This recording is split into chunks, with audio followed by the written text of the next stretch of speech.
So the size of the egg cluster we're using, these are pre-cured. When we cure them, they're pre-cut. And I like the size of about a fingernail, but because this water is so low and clear, we're using these little tiny clusters.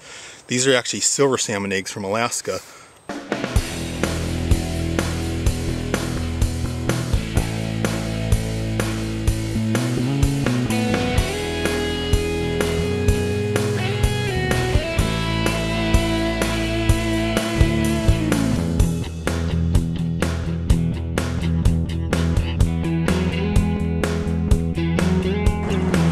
Like so, I want my bobber to stop. I stop it, reel in my slack real fast. Keep my rod tip up. You don't want your line to be dragging your bobber. You want a real nice, natural presentation. Fish on, fish on. There's a fish. That's a nice steelhead right there. Hey folks, this is Randy Wells with the Swordfish Company and FishOregonAlaska.com. I'm a big bait fan, but I'm also a big bobber and fly fan, and that's the technique we're using today.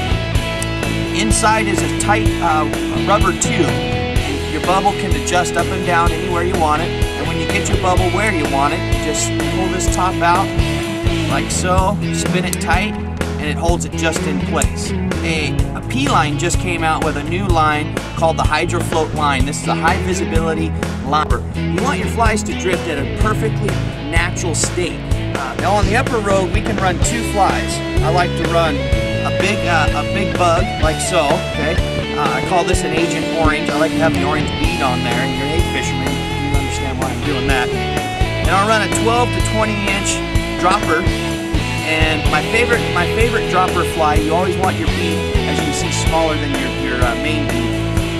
For the upper road, this is a big, beautiful fish for the upper road right here. Like I said, we're in April 11th right now. About 10,000 fish over the dam. We like to let the native hens go, and so we're gonna do that. Want to make sure she's got plenty of energy, and bam, she's gone.